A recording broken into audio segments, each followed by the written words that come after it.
All right, so most of you guys, if you followed my content with the mid to low elo legends, you probably know the legend of I Sit. And with the legend of I Sit, that is a player who really likes to play migration and has a really unique outlook on how to play the map. However, I don't do a lot of high-level migration for a lot of different reasons. I think the main reason is just we don't have a lot of high-level players that actually play migration.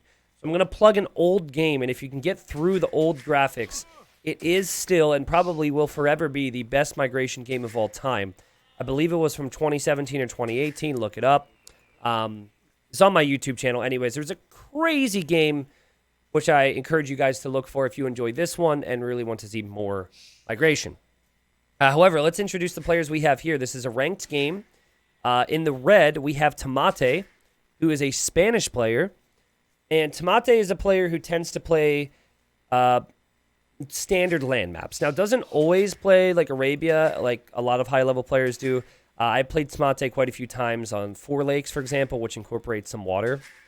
But this is a player, 2150, 2200 at best. Very solid player. If you're above 2200, you are close to, if not in that top 100 area. So, unfortunately, you might not see Tomate go very deep in events because still being near 100 is, you're still probably going to get wrecked by some big names in earlier rounds.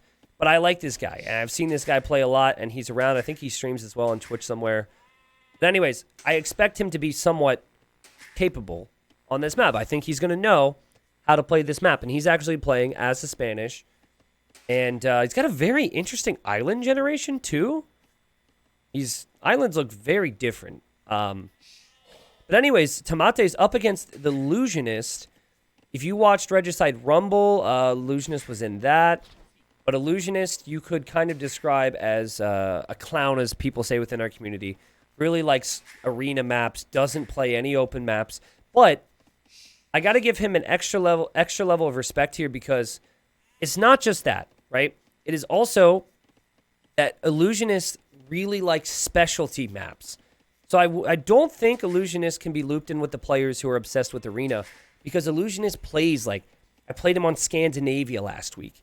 Likes maps like Migration, Islands. So I guess, like, I don't know what you would call a player. We don't really have a term in our community for the players who like to play water maps. What do you call them, a fish or something? But anyways, does really find himself comfortable in those situations. Now, what we've been watching here is Illusionist had an absolute horror Dark Age. 40 seconds of TC idle time at this level just does not happen every day. The reason for this is because Illusionist is Burgundians and tried to get the wood upgrade earlier, but recently the Burgundian prices went from 50% to 40%, so maybe he just wasn't used to it and unfortunately cut some corners there, spending the food on that. The way to play this map is to push in all your food because you don't have boars, so you definitely need the deer on top of your sheep. And you want to get a lot on wood so you're able to fish.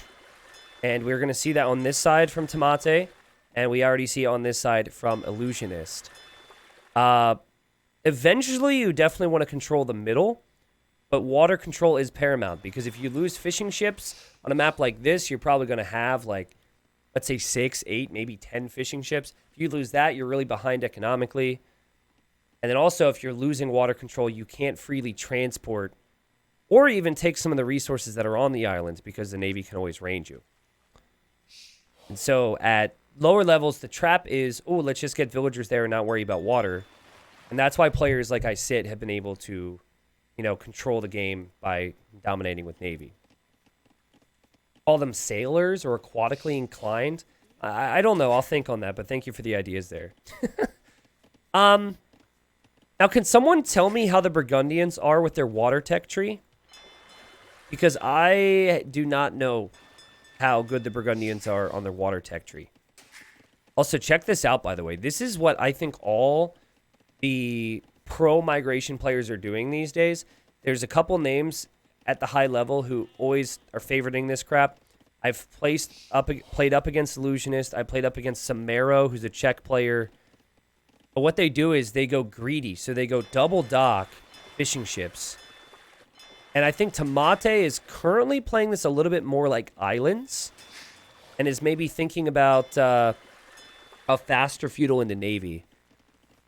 But I think the reason you can get away with the greedy fish boom is you're generally pretty far away from the opponent. Okay, so someone's saying they're missing shipwright, dry dock, and heavy demo. Okay, but they still get galleon with full attack upgrades.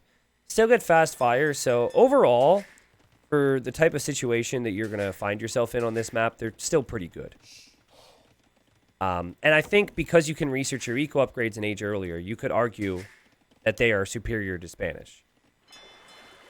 But the only real thing separating these players from what I've seen so far is that Illusionist went for the second dock before the second lumber camp, which led to having more fishing ships. Again, as I mentioned before, Illusionist also not creating villagers for almost a full minute. In the end, it's all pretty even, I guess. One person chops wood, gets more fish. The other person, that player as well, sorry, doesn't have as many villagers. But this is actually a bit eye-opening for me. So for anyone out there who's wondering how people are playing this is a lot of fish. 11 fishing ships. And we're going to have both players on the way up.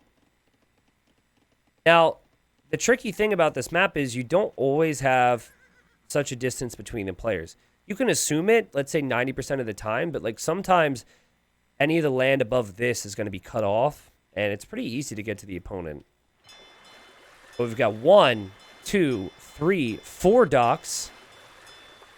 I'm wondering if we're going to see gill nets. Gill nets is a castle age tech, but if you can research that in feudal age, I feel like I'd be all over that if I were Burgundians.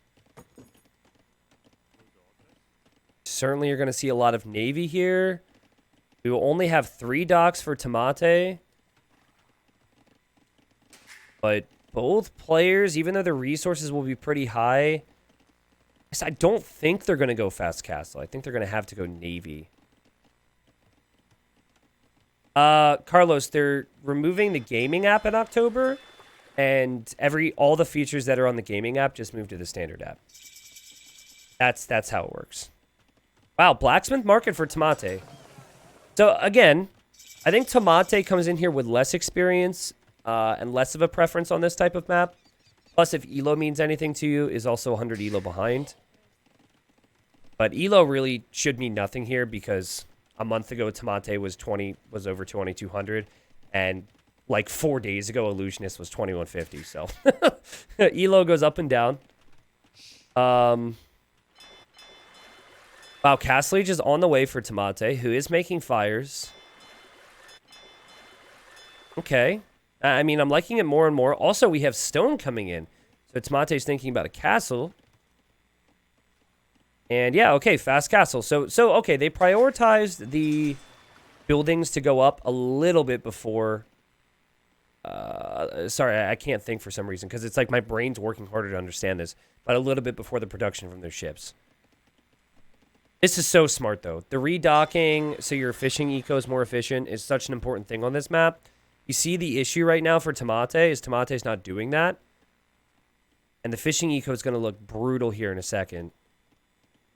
Also, transport was created to dock over here, and now the scout is active in the middle. And we have Tomate up against this fire ship here from Illusionist, who should run back home here. Chuck, I wasn't sure when the game started, but now that I look at it, I think I would prefer to have the Illusionist Island because there's just more fish around it, which is a really big deal on this map.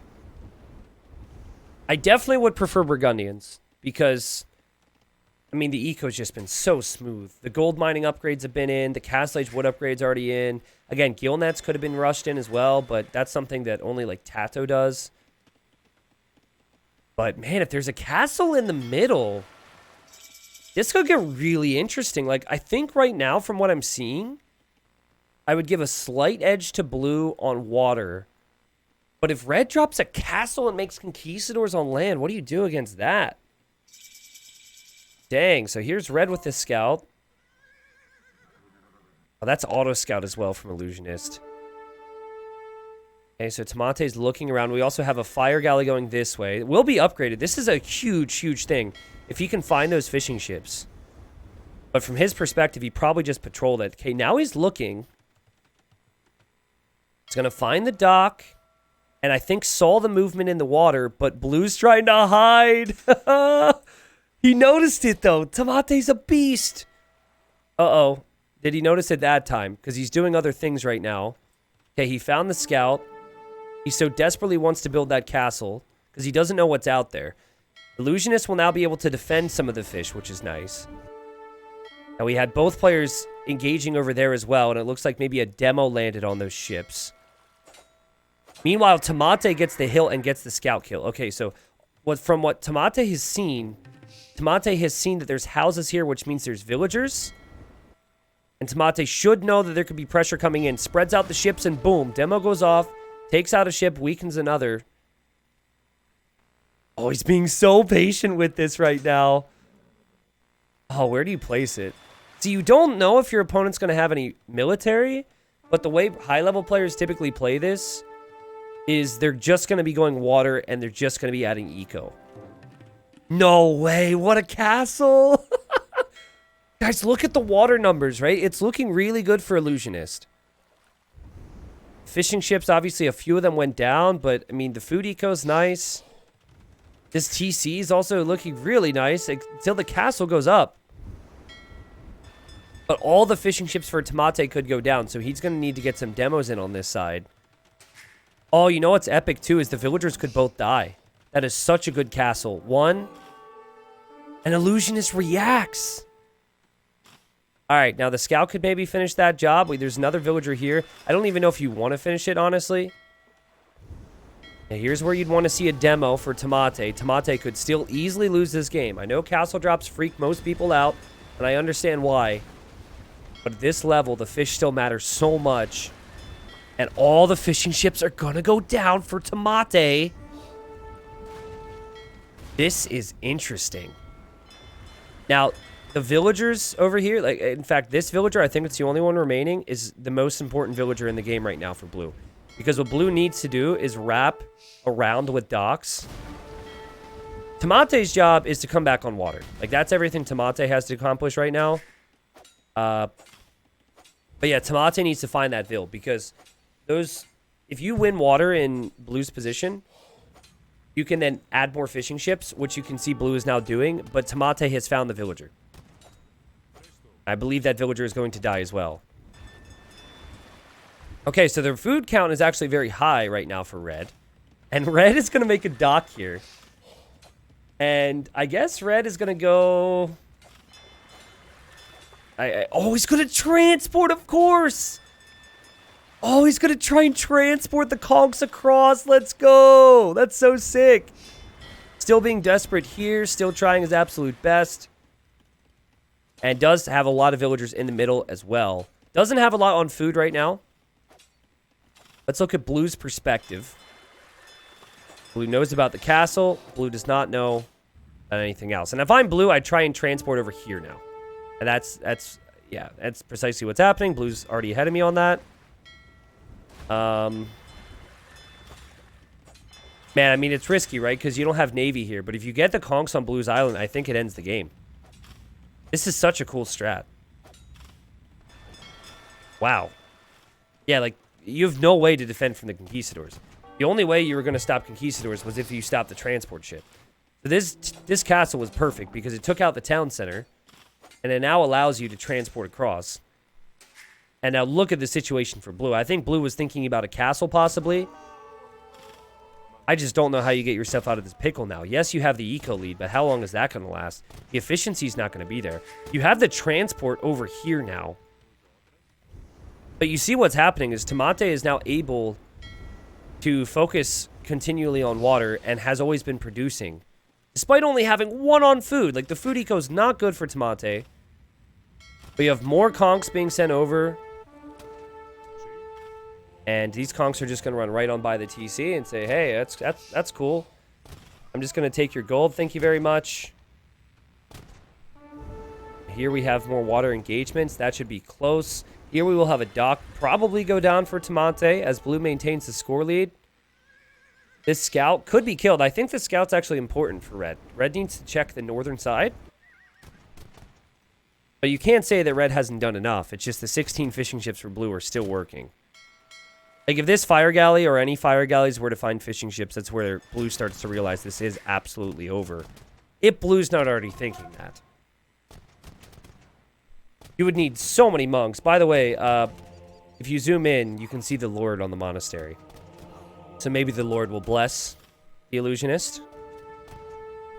One conquistador has been converted. Really struggling without gold now. All that precious food that's been brought in has to be sold. But wood is also a concern for blue. And the GG is called. Tamate gets the win. That was an awesome game. That was so good. And I hope that I was able to break it down during the actual cast. But in the event that it was too confusing for people. Both were on the way to Castle Age, and they both made completely different decisions. For Tamate, Mate basically decided to underproduce on water to prioritize land. But in the event that that investment, like that castle or the units, didn't accomplish something immediately on land, then suddenly you've lost water, and then you're pretty far behind. What ended up happening was he was so patient with the scout. I love the patience. I mean, that changed the whole game. Knew that there was going to be one castle that had to change the game. Found exactly what was needed, and then placed the castle in a position that would deny the TC, but also allow a transport, which is so sick. And then, even though blue was winning water for a while there, and blue was able to add all these fishing ships, guess what? At this stage of the game, Tamate can fight completely back on water.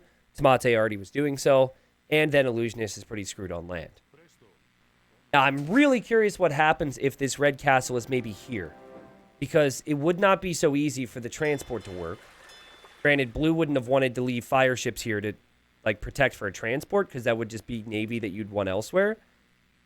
But, like, even still, I felt like that was a really good strategy there from Tamate. I don't know if it was a pick sieve situation or what there, but it certainly seemed planned to me. A 39-29 there with the KD for the Spaniard. Actually collected less resources in that game because of all the wood and food that Illusionist was able to bring in. But obviously that was not all that was needed. The golden stone was also needed. And this was all going to change, believe me. Tamate would have cleared up water. Tamate probably would have been able to fish as well. And then, of course, could have the whole island and transport freely to the middle.